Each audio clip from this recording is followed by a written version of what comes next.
एक ऐसी कंद के बारे में बात करेंगे, इसमें आलू से 160 गुना विटामिन ए होता है। यह पचाने में इतना आसान होता है कि अपनी आंतों को मालूम नहीं चलता और इसके अंदर प्रोटीन, फाइबर, एंटीऑक्सीडेंट और मिनरल्स का यह भंडार होता है, इसीलिए इसको सुपर फूड के अंदर रखा गया है। यह मीठा होने के बावजूद भी इसको डायबिटीज के पेशेंट खा सकते हैं। तो वीडियो आपको अच्छा लगे तो लाइक करें और उन दोस्तों को जरूर शेयर करें जो कमजोर शरीर वाले हैं, क्योंकि इसको खाने से शरीर हेल्थी भी होता है। तो आज की वीडियो को शुरू करते हैं। नमस्कार दोस्तों, मेरा नाम है नवरंग, आप देख रहे हैं टिप टॉप हेल्थ और आज बात करते हैं शकरकंद के बारे में। शकरकंद को इंग्लिश में स्वीट पोटैटो के नाम से जाना जाता है और इसको कहीं कहीं शकरकंदी भी कहा जाता है। तो यह एक कार्बोहाइड्रेट, प्रोटीन, मिनरल्स, एंटीऑक्सीडेंट और विटामिन की बात करें तो इसके अंदर ए, बी, B6, सी और डी प्रचुर मात्रा में पाई जाती है, इसीलिए इसको सुपर फूड की श्रेणी में रखा गया है। शकरकंदी एक सर्दियों का फूड है और आयुर्वेद के हिसाब से बात करें तो इसकी तासीरी गर्म होती है। तो अब बात करते हैं 9 ऐसे हेल्थ बेनिफिट जिसमें शकरकंदी अपने लिए बहुत ही लाभदायक है। सिस्टम की अगर बात करें, अगर किसी को बार बार में सर्दी जुकाम लगती है तो उसके लिए शकरकंदी बहुत लाभदायक है। शकरकंदी के अंदर पाए जाने वाला vitamin C, B complex, carbohydrate, खनिज और एंटीऑक्सीडेंट प्रचुर मात्रा में पाया जाता है। यह इसीलिए अपनी इम्यून सिस्टम को स्ट्रॉन्ग रखता है और आसानी से अपने शरीर के ऊपर किसी भी कीटाणु का प्रभाव नहीं होने देता। तो इसलिए जिनका इम्यून सिस्टम कमजोर है उनको कम से कम सर्दियों में तो रोजाना एक शकरकंदी का अवश्य सेवन करना चाहिए। स्वेलिंग कंट्रोल या किसी के सूजन अधिक आती है तो उसमें भी शकरकंदी बहुत लाभदायक है, क्योंकि शकरकंदी के अंदर एंटी इंफ्लामेटरी का गुण होता है। इसकी वजह से शरीर के आंतरिक और बाह्य दोनों स्वेलिंग को कंट्रोल करती है। या किसी के जोड़ों में दर्द रहता है, जोड़ों में स्वेलिंग अधिक आती है, उसमें भी शकरकंद बहुत लाभदायक है। अगर किसी की गठिया की प्रॉब्लम है और जोड़ों में अधिक पेन होता है तो वो शकरकंदी के उबले हुए पानी को अगर काम में ले और जोड़ों के ऊपर उसको डाले तो स्वेलिंग भी कम होगी, पेन भी कम होगा और राहत मिलेगी। तो इस प्रकार जिनके जोड़ों में दर्द है उनको शकरकंदी का अवश्य सेवन करना चाहिए। अस्थमा में उपयोगिता की बात करें तो अगर किसी के नाक में, श्वसन नली में, गले में या फेफड़े में कहीं भी कफ जमने की शिकायत है तो उसको शकरकंदी अवश्य सेवन करनी चाहिए, क्योंकि यह एक गर्म तासीरी की होती है। यह कफ तोड़ने में बहुत लाभदायक है और इसको जब गर्म करते हैं तो इसकी जो खुशबू आती है उससे भी कफ तोड़ने में बहुत सहायता होती है। तो इस प्रकार जिनके खांसी अधिक आती है उनके लिए भी यह बहुत लाभदायक है। तो इसलिए जो सर्दी जुकाम के पीड़ित हैं उनको शकरकंदी का अवश्य सेवन करना चाहिए।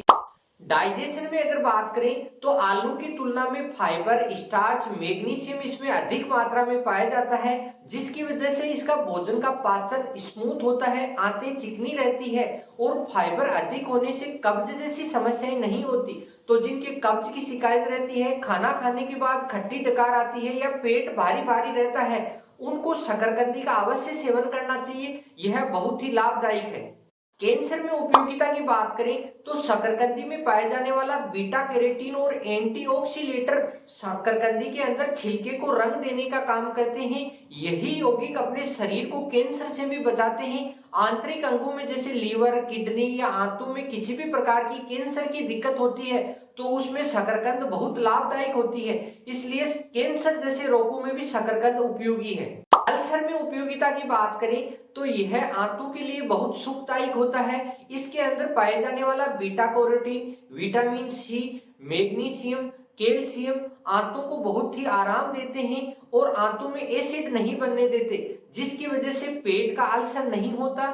और जिनके अल्सर की अधिक शिकायत होती है उनको अगर इस शकरकंदी का सेवन करते हैं तो इससे एंटी इंफ्लामेटरी का गुण भी पाया जाता है, जिसकी वजह से घावों की सूजन कम होती है और घाव जल्दी बढ़ते हैं। तो इस प्रकार अल्सर में भी बहुत उपयोगी है। डायबिटीज में उपयोगिता की बात करें तो यह मीठा होने के बावजूद भी अपने मधुमेह के रोगियों के लिए बहुत लाभदायक है, क्योंकि इसका ग्लाइसेमिक इंडेक्स बहुत कम होता है और यह अपने इंसुलिन के स्राव और कार्य को नियंत्रित रखता है, जिससे ब्लड के अंदर शुगर कंट्रोल रहती है। इस प्रकार जिनके डायबिटीज है उनको कार्बोहाइड्रेट और चावल के साथ रेगुलर इसका सेवन करना चाहिए, मगर लिमिट में करना चाहिए। और आगे यह भी बताएंगे कि किस टेम्परेचर से आप अधिक काम में लेते हैं तो आपके लिए नुकसान होता है। कार्बोहाइड्रेट की अगर बात करें तो शकरकंदी के अंदर फाइबर अत्यधिक मात्रा में होता है, जो अपने आंतों के अंदर सूखापन नहीं आने देता, आंतों के अंदर पानी रिच रहता है। इस प्रकार अगर आंतों के अंदर पानी रहेगा तो अपना जो मल है वह सूखेगा नहीं, और जिनके पाइल्स, मस्सा, नासूर जैसी बीमारियां हैं उनके मल सूखने से अधिक बीमारी बढ़ती है, और मल को यह सूखने नहीं देता तो अपने जो भी पेट साफ होने की दिक्कत है वह भी खत्म हो जाएगी। तो इस प्रकार जिनके पाइल्स, मस्सा जैसी समस्या है उनको शकरकंदी का अवश्य सेवन करना चाहिए, मगर लिमिट में करें, क्योंकि यह गर्म तासीरी की होती है। तो एक दिन छोड़ के एक दिन खाएं, या आप 3-4 दिन से एक बार शकरकंदी का अवश्य सेवन करें। वेट गेन में अगर बात करें, अगर कोई वजन बढ़ाना चाहता है उसके लिए भी शकरकंद बहुत लाभदायक है, क्योंकि इसके अंदर पाए जाने वाला विटामिन, प्रोटीन, खनिज और यह पचाने में आसान होता है, जिसकी वजह से अपने शरीर को ऊर्जा अधिक मिलेगी। और इसमें एंटी इन्फ्लामेटरी और इसमें रोग प्रतिरोधक क्षमता अधिक होती है, जिससे इसका रेगुलर सेवन करते हैं तो आप बीमार भी नहीं पड़ोगे। और कई दिनों से बीमार पड़े व्यक्ति, कमजोर होते हैं, उनको भी शकरकंद खिलाने से उनमें नई जान आती है। और जो बच्चे कमजोर होते हैं उनको भी शकरकंद खिलानी चाहिए, जिससे उनमें ताकत आएगी और रोगों से लड़ने की क्षमता बढ़ेगी। तो इस प्रकार अपने शरीर के लिए 9 ऐसे बेनिफिट हैं जो अपने शरीर के लिए बहुत ही लाभदायक है।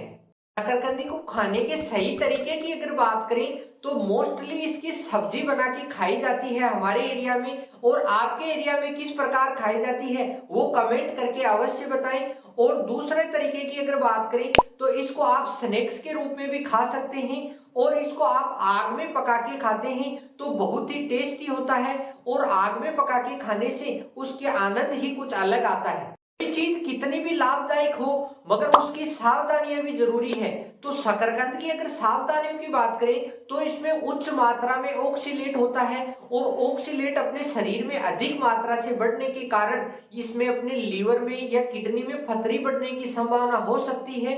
तो जिनके पथरी पेट में अधिक होती है उनको शकरकंद का सेवन नहीं करना चाहिए, और अगर करते भी हैं तो अपने डॉक्टर की सलाह के अनुसार ही करें।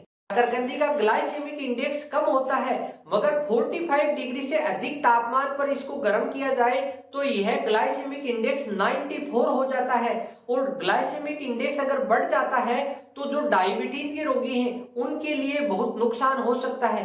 तो अगर जिनके डायबिटीज वाले खाते हैं तो इसको 45 डिग्री से कम तापमान पे गर्म करके खाएं, ज्यादा गर्म करने से आपके नुकसान हो सकता है। आज का शकरकंदी का वीडियो आपको कैसा लगा? वीडियो अच्छा लगा तो लाइक करें, और जो कमजोर शरीर वाले हैं जिनकी सर्दी जुकाम अधिक लगती है उनको इस वीडियो को जरूर शेयर करें। तो फिर मिलते हैं नेक्स्ट सैटरडे। हंसते रहिए, मुस्कुराते रहिए और टिप टॉप हेल्थ से जुड़े रहिए। जय हिंद, वंदे मातरम। इस प्रकार के हेल्थी टिप्स और योग का डिटेल में स्टडी के लिए टिप टॉप हेल्थ को सब्सक्राइब करें।